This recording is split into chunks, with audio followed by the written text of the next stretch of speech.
So here I'm adding in some glitter because if you know me, you know I love glitter, and I'm gonna put it in everything that I can possibly put it in.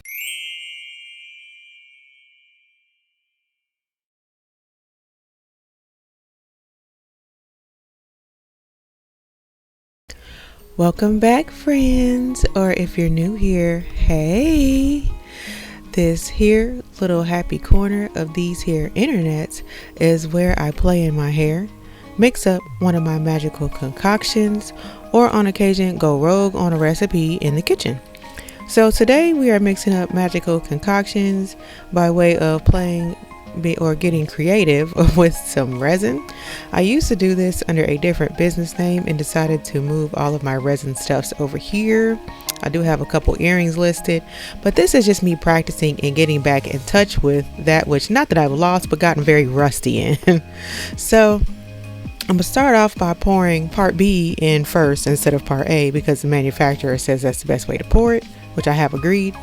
I also did put both gallon jugs in the sink in some warmish water just to let it get room temperature ish because it pours better that way and stirs better that way and has less bubbles that way. Anywho, so you'll notice the resin is a little yellowish, and that's because it's old, and so I'm using old rectin. What is that, girl? What words are you? Doesn't matter.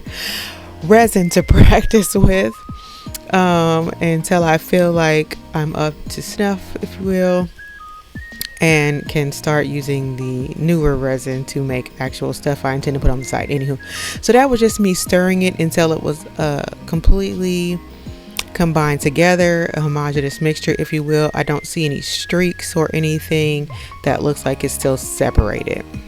So, and I stir pretty slowly. It didn't look like that because it was fast, like times 20, but I do a pretty slow stir and scrape the sides and the bottom for the allotted time that it says to on the container. So here I'm adding in some glitter because if you know me, you know I love glitter, and I'm gonna put it in everything that I can possibly put it in. Okay, so I put it in there and just gave it a nice little slow stir.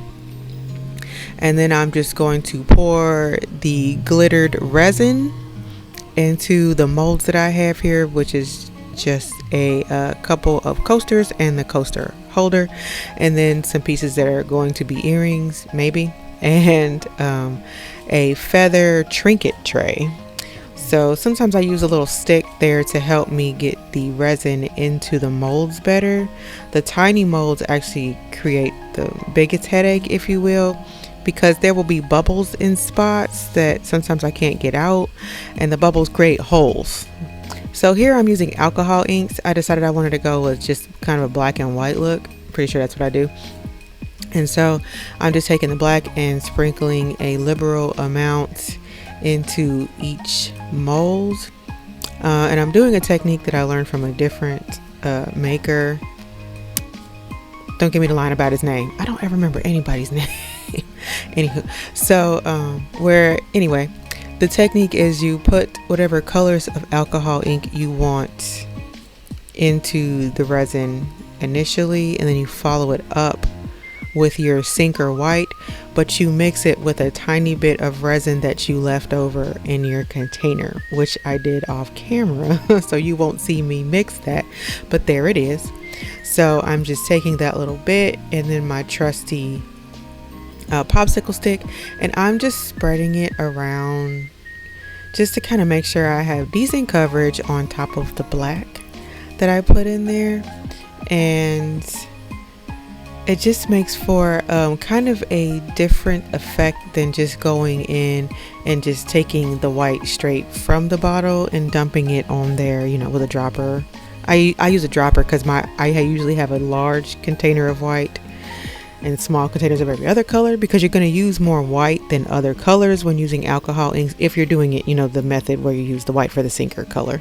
Anywho, if this all sounds like gibberish, then you know that's also fine. But yeah, so just continuing to spread that on. Eventually what I will do is let it sit for a bit and then just take a toothpick or something of that nature and swirl it around. You'll see that I will get there. With the resin was a little funny acting here because it was very cold in the room. I did this in January. We're not going to talk about how long ago I did this, but I remember when I was doing this particular group of pieces that it was extremely cold in the room, and I had a little heater going in the background, and temperature absolutely does affect the way your resin behaves. If it's too high, it'll just flash cure and good luck. So anywho, the one on the side is just me, some little earrings, and you can only see one of them, but we'll get to it. So that's just me taking, I actually think it was an earring back that I stretched out and just went through and just gave it a swirly kind of look, because I have done this technique before, but there are no videos of it on this channel. And that was the method that I used. You just want something pointy-ish that you can use to swirl the colors, just kind of in a way that you find pleasing. I use this metal piece of back of an earring hook that I just stretch out, and because it's reusable instead of doing a toothpick or something, which would be disposable. I try to not be so wasteful. So I know that the color did not really sink very much in the feather tray, but I don't care. These are the giant puzzle piece earrings that you see me wearing sometimes in videos. They are definitely not what I would call lightweight. They're not overly heavy, but I call them special occasion earrings. They're special occasion earrings in that you don't want to wear them every day, and they're really cute, so I still like to wear them, but I limit the amount of time that I wear them. But I still like how cute they are because I like big earrings. Okay, I went with the small puzzle pieces because I just want to see how they go, and we'll just see as I go. Anyway, so I let it sit for 24 hours, and now it's time to demold all the stuffs. So this is the coaster holder. It's kind of a pain to use and pour, but I usually like how they turn out. You can see the very bottom has the cool swirly design, and then the sides just a very pretty glittery thing. Okay, yeah. View, whatever you want to call it. So and then these are just the coasters that go in that holder. I think I got it from Let's Resin. I think it all came as a set. Whatever you do, don't throw away the little cardboard thingies. You need them to hold the holder. Okay, that's me how I know. Girl, I just be doing stuff. Anywho, so here's another coaster. As you can see, when you flip it over, that's what the design ends up looking like, after you swirly it and do all the stuff and let it cure. And there's another. I promise they're not all the same. And did we get to the fourth one? No. It's all in my head. Why did I take so long? I'm sorry. I'm just muttering now at this point. Okay. That's the last one. Is it? It looks like the last one. Yeah. So fine. What I like about resin, it kind of almost reminds me of soap. No two pieces ever come out the same. Resin has a life of its own. It moves and shifts and stuff in the mold. Oh, this is the fourth one. Well, what was you counting? Anywho, it moves and shifts and settles in the mold. And so even though I did the same exact technique and similar amounts and all that other stuff in each mold, they all kind of have their own unique look.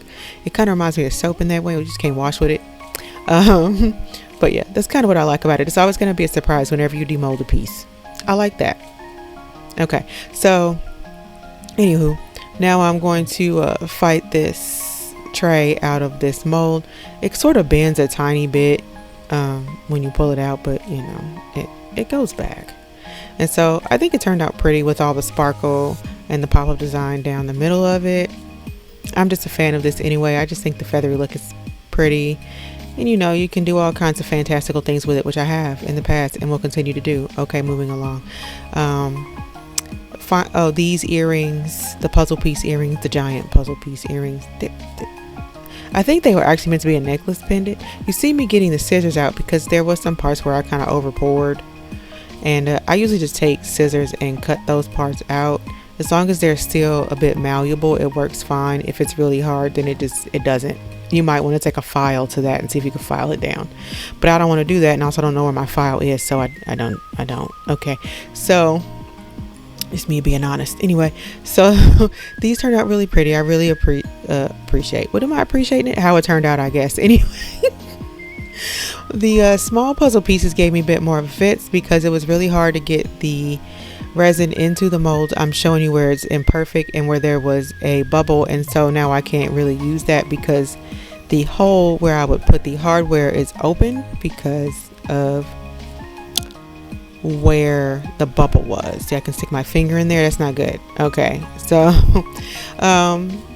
overall there was another spot where a bubble was, and you can see where it just kind of open instead of, you know, a solid piece. Anyway, overall I think they would be cute if I could ever get around that issue of, you know, making sure there's no bubbles in these inopportune spots and then where they don't belong. That's what I'm trying to get at. Okay, so anyway, these were some other earrings, a circular shape, way overpoured because I kind of forgot that you kind of don't want to completely fill the mold when you're using alcohol inks, because the alcohol ink increases the volume of what's in the mold and it will cause it to spill over. So I'm just taking my scissors and I cut off what I could. It was a little imperfect. All of this was imperfect anyway. That's why I kept it all for myself, because I knew this was practice. So anyway, just finishing it all up here.